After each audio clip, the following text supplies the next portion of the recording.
नमस्कार साथियों, अगर आप भी देवघर ज़िले से हैं और आप चौकीदार पद पर नियुक्ति हेतु आवेदन पत्र भरना चाहते हैं मगर आपको नहीं पता कि इस फॉर्म को कैसे भरना है, तो ये वीडियो सिर्फ आप लोगों के लिए है। तो मैं आपको स्टेप बाय स्टेप समझाऊंगा कि इस चौकीदार पद पर नियुक्ति हेतु आवेदन पत्र को कैसे भरना है।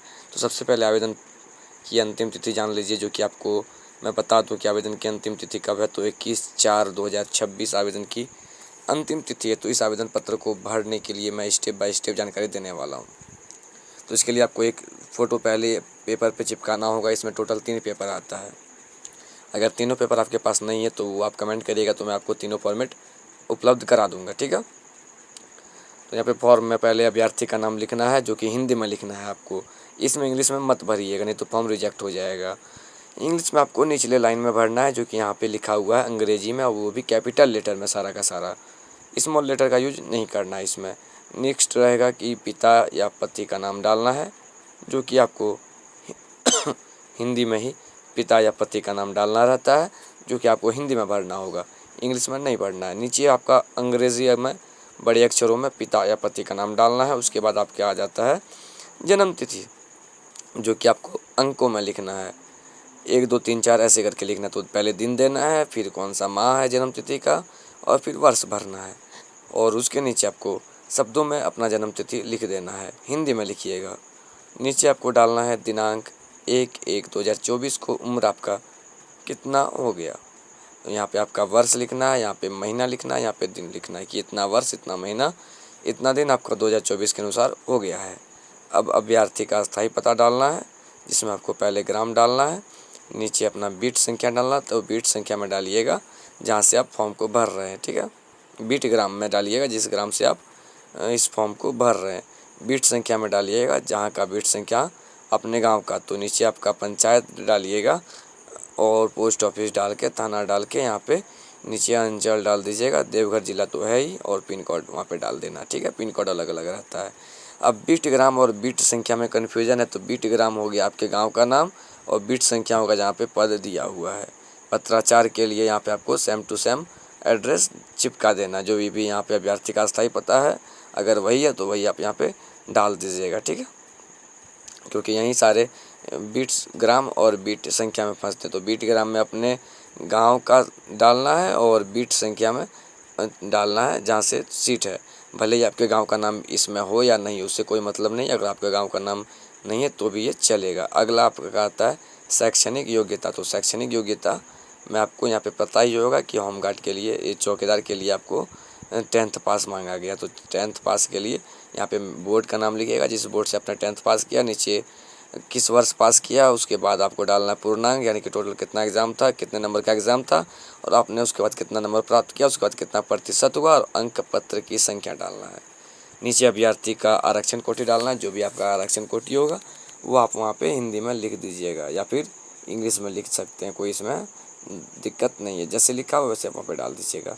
अगला आता है कि यहाँ पे आप क्या है, महिला है या पुरुष है, जो भी आप वहाँ पे अपना सामने टिक लगाइएगा। महिला है महिला के सामने, पुरुष है तो पुरुष के सामने। अगला आता है दिव्यांगता का प्रतिशत। आप अगर दिव्यांग से हैं तो आप इस फॉर्म को भरें, तो आपका दिव्यांगता का प्रतिशत कितना है। और उसके बाद अंधापन है या बहरा है या फिर नहीं देख पा रहे हैं, जो भी यहाँ पे है वो आप यहाँ पे टिक लगाइए। अगर आप लोग नहीं है तो यहाँ पे इसको काट सकते हैं या फिर इसको छोड़ सकते हैं खाली। अगर क्रॉस करिएगा तो यही बेटर रहेगा। अगला है कि यदि क्या राज्य स्तरीय ओलंपिक खिलाड़ी हैं, हाँ तो हैं, तो वहाँ पे प्रमाण पत्र देना होगा। आवासीय प्रमाण पत्र की संख्या डालिएगा, और निर्गत तिथि आप यहाँ पे आवासीय प्रमाण पत्र का डाल दीजिएगा। याद रहे कि आवासीय और जाति 2019 के बाद का बना हुआ रहेगा तो आपका चलेगा।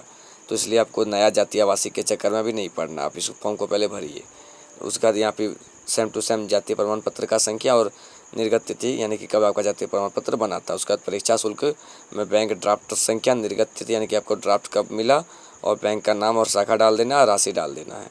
उसके नीचे आपको यहाँ पे अगर आपने पहले कभी भी चौकीदार के रूप में काम किया तो उसका यहाँ पे विवरण मांगा गया, ठीक है। अगर और यहाँ पे आपको नहीं डालना है, नीचे जो 20 नंबर है वहाँ पे आपको नहीं डालना है, क्योंकि अगर आपके विरुद्ध कोई मामला है तो आप वहाँ पे नहीं हाँ डालिएगा, अगर नहीं है तो नहीं डालिएगा।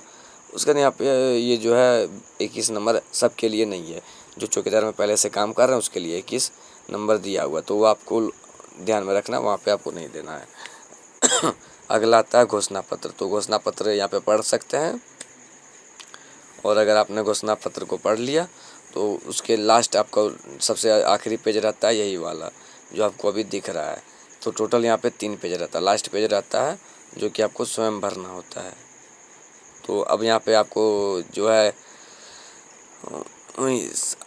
अपना जो डॉक्यूमेंट लगा रहे हैं उस डॉक्यूमेंट का यहाँ पे डाल दीजिएगा विवरणी। उसके बाद ऊपर में साइन मार दीजिएगा। साइन मारने के बाद अब अगला आता है आपका अभ्यर्थी द्वारा भरा जाएगा जहाँ पे कि आवेदित पद का नाम। तो यहाँ पे आपको आवेदित पद का नाम में चौकीदार डालना है। उसके बाद आपको आवेदन, हाँ, तो यहाँ पे उसका आवेदक का नाम डालना है हिंदी में, अंग्रेजी में डाल देना। उसका एक फ़ोटो चिपका देना है। फिर आपको पति या पिता का नाम हिंदी में डालना है और फिर नीचे अंग्रेजी में कैपिटल लेटर में डालना है। फिर आवेदित बीट की संख्या और बीट ग्राम का नाम डाल देना है। तो आवेदित बीट की संख्या में आपको डालना जहाँ पे अभी सीट मिला है, ठीक है। और बीट ग्राम का नाम में अपने गांव का नाम डालना है। और आवेदित बीट की संख्या में अपने पंचायत का जहाँ भी जो भी है वो डाल देना है। बीट ग्राम के अधीन ग्राम के नाम में अपने गांव का नाम डाल देना। फिर पत्राचार के लिए पता जो है वो आपको यहाँ पे डाल देना। उसका पिन कोड डाल देना। पिन कोड डालने के बाद अपना हस्ताक्षर मार देना है। और हस्ताक्षर करने के बाद जो है ये आपका फॉर्म भी रेडी हो जाएगा। और नीचे वाला आपको बिल्कुल भी नहीं छूना क्योंकि ये आपका जो है ये डीसी ऑफिस में भरा जाएगा। तो यहाँ तक का जानकारी आपको कैसा लगा कमेंट बॉक्स में ज़रूर बताइएगा। थैंक यू दोस्तों, मिलते हैं नेक्स्ट वीडियो। तब तक लाइक शेयर सब्सक्राइब।